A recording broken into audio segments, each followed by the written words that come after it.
انہوں نے شروع کیا ہے کہ فسادات کی ہندوستان میں وجوہات کیا ہے، فسادات سے لے کر تو بم بلاسٹ تک کی، میں سمجھتا ہوں میں اس کے بارے میں زیادہ نہ کہوں، وہ خود اپنے بیان میں بتائیں گے۔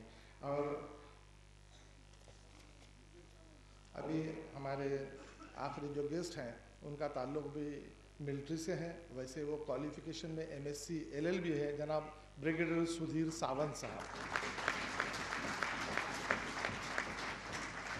بریگیڈیئر صاحب 1991 تک انڈین آرمی سے جڑے ہوئے تھے۔ 1991 میں 91 میں آپ بحیثیت ممبر ان پارلیمنٹ سلیکٹ ہوئے۔ آپ 98 سے 2000 تک سیکرٹری ٹو AICC کے سیکرٹری رہے ہیں۔ بعد میں آپ نے 2007 میں کانگریس اور سے استعفیٰ دے دیا، اور 2009 میں آپ نے شیوراج پکش کی سیاسی پارٹی کی بنیاد رکھی۔ اور آپ بریگیڈیئر صاحب کا یہ ایک انٹروڈکشن دینا ہے کہ ابھی بریگیڈیئر صاحب، خیرنار صاحب، اجیت شاہی صاحب، یہ تینوں حضرات نے غزہ فلسطین کو وزٹ کر کے جو پہلا ایشین ہمارا جو مدد گئی تھی وہ لے کر تینوں گئے تھے، اور اس بارے میں بھی ہم ان سے ضرور جانیں گے۔ تو یہ ہے ہمارے آج کے جو مہمان ہیں ان کا تعارف۔ میں سمجھتا ہوں اتنے تعارف کے بعد وقت کی کمی ہے، اس لیے میں نہری صاحب کو دعوت دیتا ہوں۔ میں اب سب سے پہلے جناب عالم نقوی صاحب سے گزارش کروں گا کہ please come on to the dais and give your views sir. السلام علیکم۔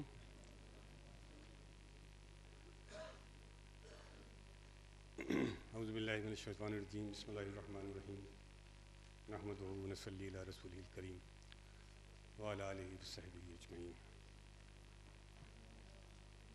حضرات، میں اپنی بات شروع کرنے سے پہلے قرآن کریم کی 8ویں سورہ انفال کی 60ویں آیت کا ترجمہ آپ کے سامنے پیش کرتا ہوں۔ کہا جا رہا ہے کہ اور تم لوگ جہاں تک تمہارا بس چلے زیادہ سے زیادہ قوت اور تیار بندھے رہنے والے گھوڑے ان کے مقابلے کے لیے تیار رکھو، تاکہ اس کے ذریعے سے اللہ کے اور اپنے دشمنوں کو اور ان دوسرے دشمنوں کو خوف زدہ کر سکو جنہیں تم نہیں جانتے مگر اللہ جانتا ہے کہ وہ تمہارے دشمن ہیں۔ اللہ کی راہ میں تم جو کچھ خرچ کرو گے اس کا پورا پورا بدل تمہاری طرف پلٹا دیا جائے گا، اور تمہارے ساتھ ہرگز ظلم نہیں ہوگا۔ حضرات گرامی، دہشت گردی کیا ہے؟ اس کے لغوی معنی یعنی ڈکشنری میں جو معنی درج ہیں اس سے تو ظاہر ہے کہ کسی کو اختلاف نہیں ہے۔ ہر زبان کے ہر لغت میں شبد کوش جس کو ہندی میں کہتے ہیں، اس کے ایک ہی معنی آپ کو ملیں گے۔ ایک بات یہاں میں اور آپ سے عرض کر دوں کہ گرامر کے رول سے، گرامر کے حساب سے یہ جو لفظ رائج ہو گیا ہے دہشت گردی، یہ غلط ہے۔ اصلاً تو دہشت گری یا دہشت گیری ہونا چاہیے تھا، لیکن نہ جانے کیوں یہ لفظ اس طرح رائج ہو گیا۔ آپ حضرات جانتے ہیں کہ گردی ہمارے بمبئی میں تو بھیڑ کے ہجوم، بھیڑ کے معنوں میں بولا جاتا ہے۔ اللہ جانے کیوں دہشت کے ساتھ یہ لفظ استعمال ہونے لگا، لیکن بہرحال اب چونکہ یہ لفظ بولا جانے لگا ہے تو ایک اردو کا ایک لفظ ہے کہ غلط العام فصیح، یعنی جو عوام جس کو کثرت سے بولنے لگے ہیں اسی کو پھر صحیح سمجھ لیا جاتا ہے۔ تو اب یہی لفظ بہرحال بولا جا رہا ہے تو یہی صحیح ہے۔ تو انگریزی میں اسے ٹیررزم کہتے ہیں، آپ جانتے ہیں، ہندی میں آتنکواد، عربی میں اسی کو ارہاب کہتے ہیں۔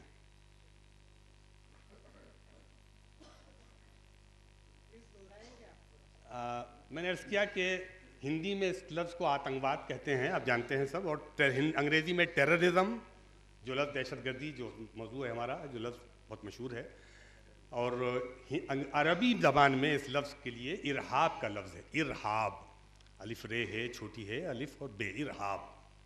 میں نے جو ابھی آیت آپ کے سامنے تلاوت کی اس میں بھی جو لفظ قرآن کریم نے استعمال کیا ہے وہ اسی سے لیا ہوا، اسی سے ایکسٹریکٹ کیا ہوا لفظ ہے ترہبون، تاکہ تم انہیں ڈرا سکو. تو وہ لفظ اسی لفظ سے نکلا ہے رہبہ، جس سے یہ ارہاب لفظ ہے. رہبہ کے معنی عربی میں ڈرانے کے ہوتے ہیں، خوف زدہ کرنے کے ہوتے ہیں. تو یعنی عام فہم زبان میں اس لفظ کے معنی ہوئے کہ دہشت پھیلانا، خوف پیدا کرنا یا خوفزدہ کر دینا. لیکن اب اصل صورتحال یہ ہے کہ بطور اصطلاح کے طور پر آج تک اس لفظ کی کوئی ایسی معین ڈیفینیشن نہیں کی جا سکی ہے جس کو سب مانے، جو ہر ملک، ہر قوم، ہر حکومت اور ہر قومی یا بین الاقوامی ادارے کے لیے قابل قبول ہو یکساں طریقے سے. ابھی تک ایسی کوئی ڈیفینیشن کم از کم میری نظر سے تو نہیں گزری. امریکہ، برطانیہ، ہندوستان، پاکستان، روس اور چین، ان سبھی لوگوں نے، ان سبھی ممالک نے ابھی تک اس لفظ کی نہ تعریف مقرر، نہ ان ملکوں نے اس لفظ کی کوئی تعریف مقرر کی ہے، کوئی ڈیفینیشن مقرر کی ہے، اور نہ اقوام متحدہ یعنی یونائٹڈ نیشنز آرگنائزیشن جیسے بین الاقوامی ادارے نے یہ کام کیا ہے، جبکہ وہ اس کے لیے یہ کام زیادہ آسان تھا. لیکن وہاں بھی ابھی تک یہ کام نہیں ہوا. صرف ایک بار ہمارے علم میں ہے کہ صرف ایک بار 2006 میں، آج سے 4 سال قبل، اقوام متحدہ کی ایک سربراہ کانفرنس میں، جنرل اسمبلی کی ایک سربراہ کانفرنس میں دہشت گردی کی ڈیفینیشن معین کرنے کی ایک ناکام کوشش کی تھی. وہ ناکام اس لیے میں کہہ رہا ہوں کہ وہ ریزولوشن پاس نہیں ہو سکا، لہذا وہ ڈراپ ہو گیا. آج تک یہ بھی طے نہیں کیا جا سکا ہے کہ دہشت گردی محض ایک جرم یعنی کرائم ہے یا باقاعدہ ایک عمل جنگ کا عمل یعنی ایکٹ آف وار ہے. کرائم ہے یا ایکٹ آف وار، یہ طے نہیں کیا جاتا. حسب ضرورت جب جہاں جیسا موقع ہوتا ہے اس کو استعمال کے لیے جاتا ہے. ویسے اس طرح قوانین گھڑ لیے جاتے ہیں یا وہ رد عمل ظاہر ہو جاتا ہے، طے نہیں کیا جاتا شروع سے. اسی طرح یہ بھی طے نہیں ہے کہ دہشت گردی محض ایک طریقہ کار ہے یا کوئی باضابطہ سیاسی تحریک.